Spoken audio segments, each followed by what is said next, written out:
하나님 말씀 요한복음 4장 23절 말씀입니다. 신약성경 148면 요한복음 4장 23절 말씀입니다. 자, 요한복음 4장 23절. 우리 터지신 줄 알고 한 목소리로 다 같이 시작. 아버지께 참되게 예배하는 자들은 영과 진리로 예배할 때가 오나니 곧 이때다. 아버지께서는 자기에게 이렇게 예배하는 자들을 찾으시느니라. 아멘. 할렐루야. 예배에 오신 여러분들 주님의 이름으로 환영하고 축복합니다.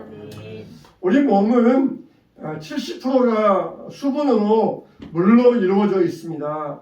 여러분들이 때마다 하루마다 여러 번씩 물을 마셔요. 우리가 보통 하루에 2리터 정도의 물을 마셔야 된다고 합니다. 그러면은 우리 몸의 70%가 물로 되어 있는데 우리 몸이 목마르다 그렇게 느낄 때는 우리 몸에서 수분이 몇 프로 정도가 빠져나가야 우리가 목마르다 그렇게 느낌을 받을 수 있을까요? 그게 2%라고 합니다. 2%. 우리 몸에서 2%의 수분이 빠져나가면은 그때부터 사람이 목마르다 그런 느낌을 받기 시작한다는 것이에요. 만일 우리 몸에서 10%의 수분이 빠져나가면 그때는 완전히 빈사 상태가 되어가지고 그때는 아무것도 못해요. 아무것도 못해요. 우리 몸에 70%가 물이 있지만 10%만 빠져나가면은 아무것도 못하고 완전히 빈사 상태에 어지럽고 완전히 빈혈도 아주 극성 빈혈 상태에 빠져가지고 그렇게 병원에 급성 응급으로 실려가야 될 그런 지경이 된다 그래요. 자, 여러분, 예수님은 우리의 영적인 목마름을 채워주시는 우리 주님이신 줄로 믿습니다. 예수님께서 우물가에 앉으셨다가 물 들어온 여인을 만나셨어요. 이 여인도 이제 목이 마르니까 그렇게 물을 들어왔어요. 그런데 유대 지역의 낮 12시 그 당시에 이 문화로 보면은 낮 12시에는 아무도 활동을 하지 않습니다. 햇빛이 너무 뜨거워가지고 그냥 집에서 가만히 있든지 아니면 낮잠 자든지 휴식하든지 그런 시간이 낮 12시예요. 우리나라 사람들은 부지런해가지고 낮 12시에도 막 열심히 일하고 점심 먹으러 가지만은 옛날 그 당시에 유대 지역에서는 12시가 되면은 집에서 가만히 있으면서 너무 뜨거워가지고 아무것도 안 하는 그런 시절이 있었습니다. 그런데 이 여인은 어떻게 했습니까? 낮 12시에 물동이를 이고 물 들어왔다는 것이에요. 아무도 없어요. 왜 그러느냐? 이 여인과 예수님이 대화를 하면서 그 이유가 밝혀집니다. 예수님께서 나에게 물 좀 달라. 그러니까 여인이 아니 당신은 유대인 남자, 외간 남자인데 왜 나 같은 여자에게 물을 달라 그럽니까? 깜짝 놀라가지고 물어봤어요. 이는 유대인과 사마리아인이 상종하지 않습니다. 상종 안 한다는 거예요. 상종. 아예 그냥 말도 안 하고 길 가다가 눈도 안 마주치고 또 심지어 그 마을 안 들어가기 위해서 삥 돌아다니고 그게 이제 유대인과 사마리아인의 관계였어요. 근데 예수님께서 외간 남자가 와가지고 여자에게 물 좀 달라 그러니까 여자가 깜짝 놀랐어요. 당황하면서 놀랐습니다. 그러면서 예수님이 또 대화를 이어가시는데 가서 내 남편을 데려오라. 저 남편이 없는데요. 그래 남편이 없단 말이 옳구나. 전에는 네가 남편이 5명이나 있었는데 지금 사는 남자도 네 남편이 아니구나. 와 선지자이십니다. 제 모든 과거를 알아맞히신 거니까 선지자이시군요. 그러니까 이 여자가 평소에 궁금했던 것을 선지자를 만나자 예수님을 만나자 질문을 합니다. 유대인들은 예루살렘에서 예배하고 사마리아인들은 그리심산에서 예배하자 그러는데 어디에서 예배하는 게 맞습니까? 예루살렘에서 예배하는 게 맞습니까? 그리심산에서 예배하는 게 맞습니까? 그렇게 물어봤던 것이에요. 이 여인은 남편이 5명이나 있어가지고 온 동네 사람들에게 손가락질 받던 여자예요. 정말 여자가 이혼을 했다. 그러면은 그 당시에는 사람들에게 손가락질 받는 그런 시대였습니다. 그러니까 낮에 햇볕의 그 따가움보다 사람들의 시선이 더 따가웠어요. 여러분 우리가 그러잖아요. 한 대 그냥 주먹으로 맞는 것보다 말펀치 이게 더 아프다 그러잖아요. 말 없는 말이 천리를 간다 그러잖아요. 한 대 맞는 것보다 말로 펀치 맞는 게 훨씬 사람에게 오래 가고 오래 남고 훨씬 아프다 그러잖아요. 이 사람도 여자도 그랬어요. 햇빛이 뜨거운 건 참을 수 있는데 사람들의 뜨거운 시선은 참을 수가 없어요. 그래가지고 차라리 햇빛이 뜨거운 시간, 사람들이 아무도 안 나오는 그 낮 12시에 우물에 물을 길러 갔는데 거기에서 예수님을 만났던 것입니다. 여러분 이렇게 우리에게는 다 목마름이 있어요. 아무리 이 물 안 마시고 살 수 있는 사람은 아무도 없습니다.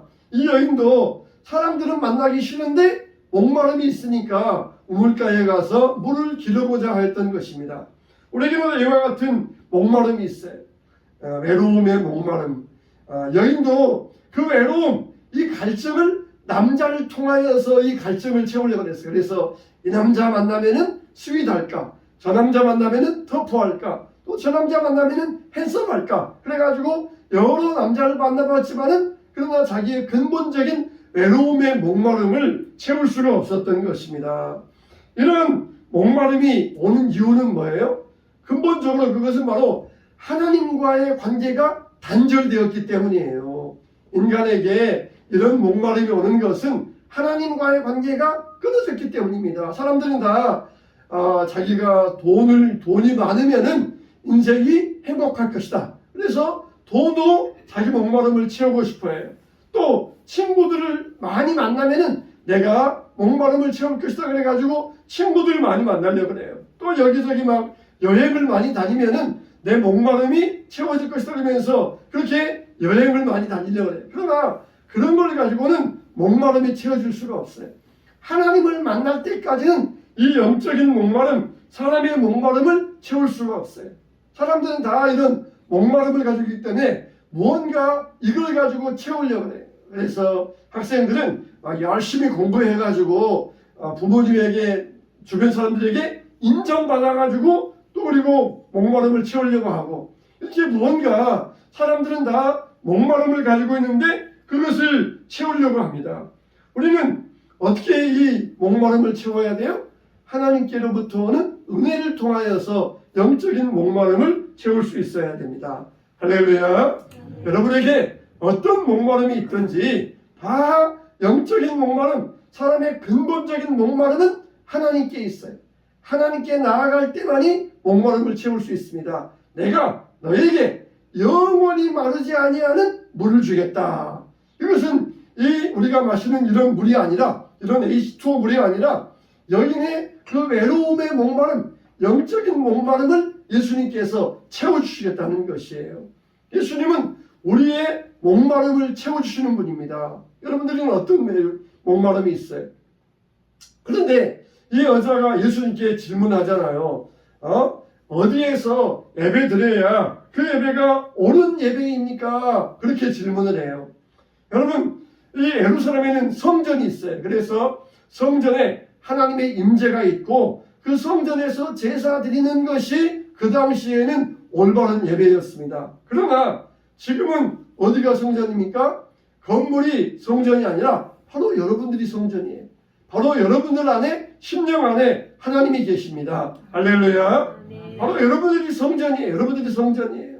그러니까 우리가 어디에서 예배드리느냐, 어느 건물에서 예배드리느냐, 그게 아니라 우리가 어떤 자세를 가지고 어떤 마음을 가지고 하나님께 예배드리느냐, 그게 진실된 예배가 되는 것이에요. 우리가 성지순례에 대해서 다 마음에 사모함이 있잖아요. 예수님께서 거니셨던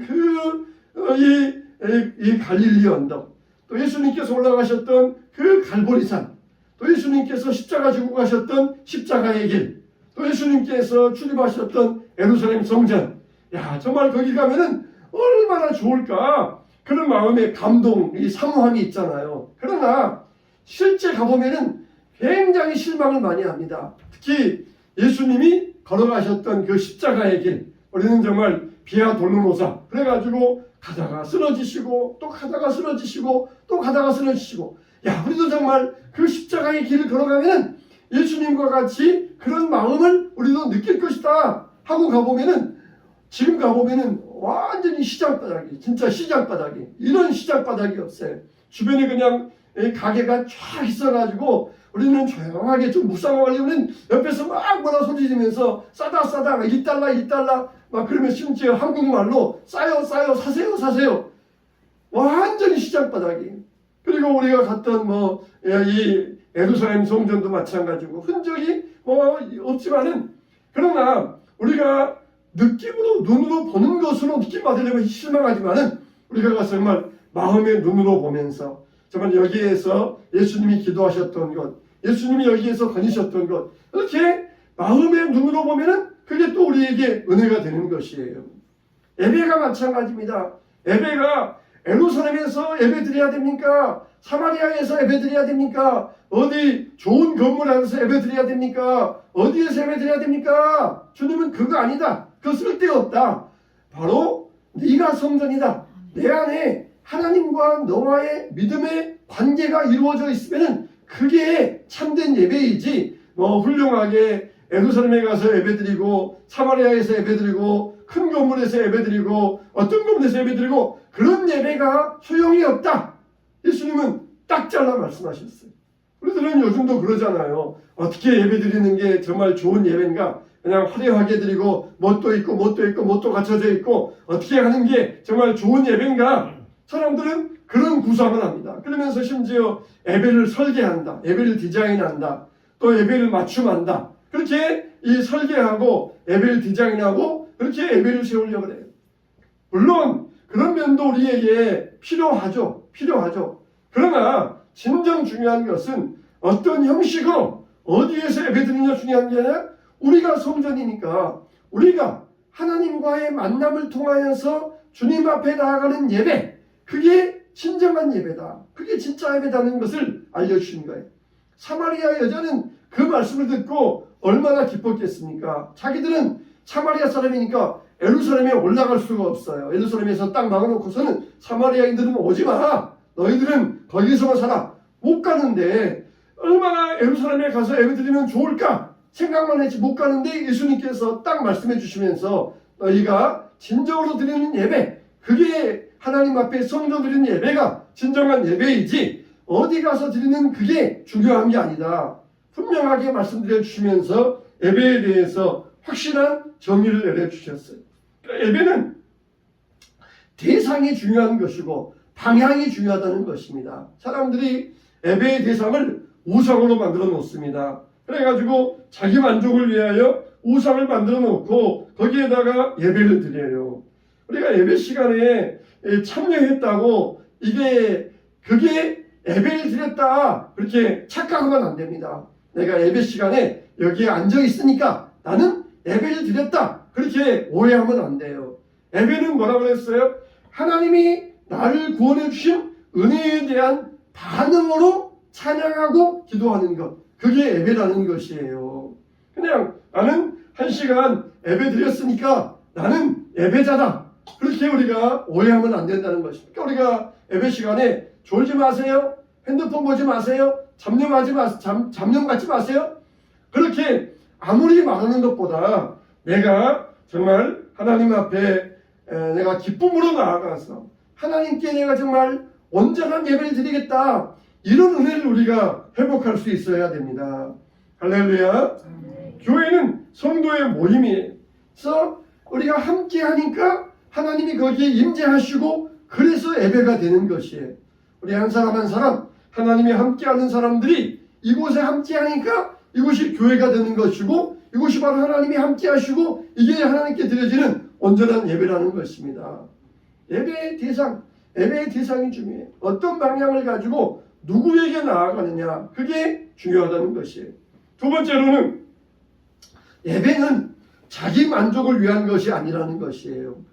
특히 신앙생활 교회를 오래 다니다 보면은 교회 안 가면 찝찝하니까, 교회 안 갔다 오면 개운하지 않으니까, 그래서 교회 갔다 오자, 이거는 자기 만족이에요. 우리가 원하는 예배, 그거는 예배가 아닙니다. 자기 만족을 위하여 예배 드리는 게 아니에요. 정말 하나님을 대상으로 하여서 내가 받은 바 은혜에 온전한 믿음의 방향으로 하나님께 나아가고자 하는 것, 그게 예배인 것이에요. 그래서 나는 하나님 앞에 내 마음을, 하나님 나에게 또 은혜 베풀어 주시고, 이게 왔다 갔다 하는 것, 야곱의 사닥다리와 같이 오르락 내리락 하는 것, 그게 참된 예배가 되는 것이. 오늘 그래도 예배 갔다 왔더니 기분 좋네. 오늘 예배 못 갔더니 기분이 찝찝해. 그렇게 자기 만족이 아니라 정말 나를 기다리시는 하나님, 나를 위하여 모든 것을 치르신 하나님을 위하여서 그 은혜에 대한 내가 반응으로 주님 앞에 나아가는, 이게 믿음의 회복될 수 있어야 돼요. 그러니까 예배는 자기 만족이 되어서는 안 돼요. 세 번째 예배는 따라서 합시다. 영과 진리로 드리자. 예배는 영과 진리로. 영과 진리는 뭐냐? 성령 안에서 예배한다는 거예요. 진리는 뭐냐? 말씀 안에서 예배한다는 거예요. 그러니까 우리가 예배 드릴 때 내가 정말 성령 안에서 예배 드려야 되고, 말씀 안에서, 그러니까 말씀을 기준 삼아서 예배를 드려야 돼요. 말씀의 기준 없이 그냥 마음대로 드리면 안 된다는 것이에요. 여러분, 바울 되기 전에 사울을 보세요. 이 사울은 자기 나름대로 자기는 하나님께 대해서 열심히 있다고 했습니다. 자기는 자기 나름대로 하나님을 위하여 그냥 잘 열심히 있게 산다고 그렇게 생각을 했어요. 그래서 예수 믿는 자들을 잡아다가 죽이고 감옥에 보내는 것이 하나님께 열심히 있게 잘 사는 걸 줄 알았습니다. 근데 예수님께서 나타나셔가지고 사울아 사울아 왜 네가 나를 박해하느냐? 나는 네가 박해하는 예수라, 하나님의 아들이다. 그렇게 말씀하시자 사도 바울은 자기의 오해와 편견이 깨어졌던 것이에요. 그래가지고 자기 생각대로 율법에 따라서 이렇게 하는 게 하나님을 잘 섬기는 것이다. 그걸 버리고 이제는 말씀의 기준을 삼으면서 예수는 하나님의 아들이시다. 그분이 십자가에 죽으시고 우리를 위하여 부활하셨다. 말씀의 기준을 가지고 신앙생활하니까 이게 정말 참된 예배자로 하나님의 참된 일꾼이 될 수 있었어요. 사울같이 우리가 신앙생활을 안 하면 안 됩니다. 내가 생각할 때 이렇게 하는 것이 하나님께 열심히 잘해드리는 것일 것이다. 그러면서 자기 혼자 열심히 하지만 그러나 때로는 하나님의 뜻에서 벗어날 때가 있어요. 나 혼자는 열심히 하면서 다른 사람들과 불화하고 그러면은 하나님께서 기뻐하지 아니하셔요. 하나님께서 기뻐하시는 예배, 말씀의 기준 안에서, 성령 안에서, 말씀의 기준 안에서 드리는 예배가 되어야 됩니다. 우리는 하나님이 원하시는 방식으로 예배 드려야 돼요. 하나님이 원하시는 방식으로. 저는 그냥 여기까지만 할래요. 저는 이것까지만 하겠습니다. 그게 아니라 하나님이 우리에게 원하는 방식으로. 나는 그냥 주일날 예배, 오전 예배 한 번, 또 오후 예배 한 번, 이렇게 이것만 나는 하겠습니다. 자기가 원하시는 원하는 방식이 아니에요. 하나님이 우리에게 원하는 방식으로 그렇게 드리는 예배가 참된 예배라는 것입니다. 정말 우리는 헛된 평안을 가지면 안 돼요. 그래서 내가 오늘 그래도 예배 드리고 왔으니까, 여러분 예배 드렸으니까 여러분들이 이제 마음이 평안이 있습니다. 그렇게 헛된 평안을 드리지 않아요. 우리가 예배를 통하여서 예배 가운데 찾아오시는 하나님의 평안을 누려야 되지, 내가 그냥 형식적으로 예배 드렸으니까 나는 이제 평안할 거야, 나는 이제 문제 없을 거야, 이렇게 우리가 헛된 평안을 가지면 안 됩니다. 하나님 앞에서 내가 온전히 예배 드립니다. 그때 하나님이 여러분을 찾아오셔가지고 여러분의 마음을 만져주시고 여러분들에게 평안을 주시는 것이에요.